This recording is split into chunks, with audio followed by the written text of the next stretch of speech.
would like to know, how did the idea came up to get the Harley-Davidson motorbikes to the racing venues?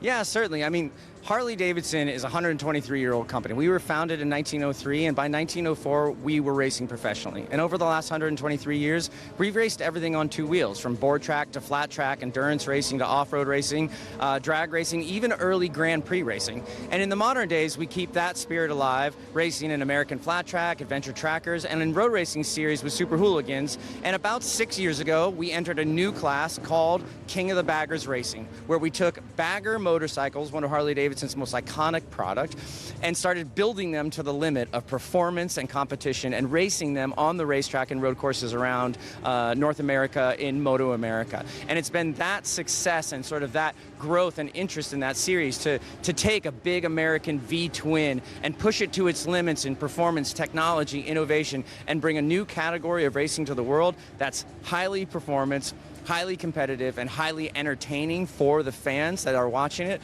It's kind of been a growth over those few years, and that's what's got us to this moment today. We're here in beautiful Mugello, racing our second round of the Bagger World Cup. This is a new series for us and a new category of racing in partnership with MotoGP, a full-spec Harley-Davidson racing class with teams from all around the world, riders from all around the world, and yeah, we're about to go in qualifying today for our second round. It's been a really exciting ride.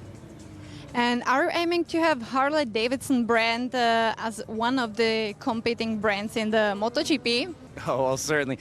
We have big ambitions here at Harley-Davidson. We always have, because we are a global brand. But we want to make sure that the things that we do come through authentically to the brand of Harley-Davidson. The products that we make, the customers and consumers that we have, the dealers that we work with. Certainly, I've been in racing my entire life. It's always a dream to work with organizations like MotoGP and race on the world stage. I would say right now that our organization and our team is fully focused on Bagger World Cup, bringing this new racing category to the world and fans all over the world, and making sure it's a success for everybody involved and that the fans have a wonderful time. So I would say we're probably focused on that for the next few years. Ask me again in 2030. We will definitely ask you again. And speaking of the technical side of the product, we know that the bike, it doesn't really look fully racing. Is there any issue, or is it even technically capable to do the real racing on the racetrack?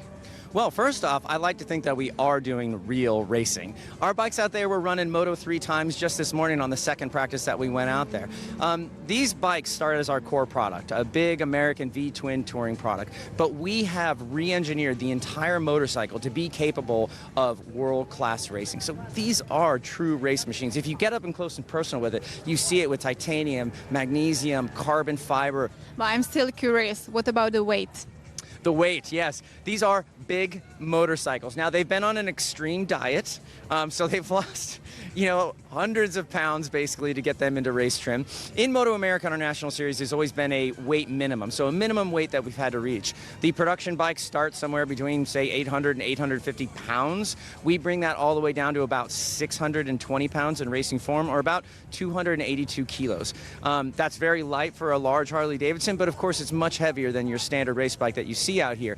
But ask the riders, ask the teams, even though the weight is there, it's packed with power, well over 200 horsepower, incredible torque, probably one of the most torque, strength bikes that have ever been on the MotoGP track. The ability to go 300 kilometers an hour, very similar to what you see some of the other bikes out here racing. So while, again, it is a big bike, it is heavy, it has the performance of a real racing machine, and ask any rider, the agility of the bike through these incredible, iconic European circuits is really one of the most surprising things. It accelerates, it stops, and it turns, and most importantly, it roars like a Harley-Davidson.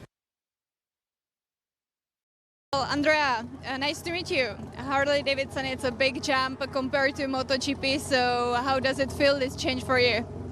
Nice to meet you, and I think so. No, sincerely, it's a big step. It's completely different, but it's always enthusiastic for keep the new challenge. And the bike at the end is strange, but it's fantastic.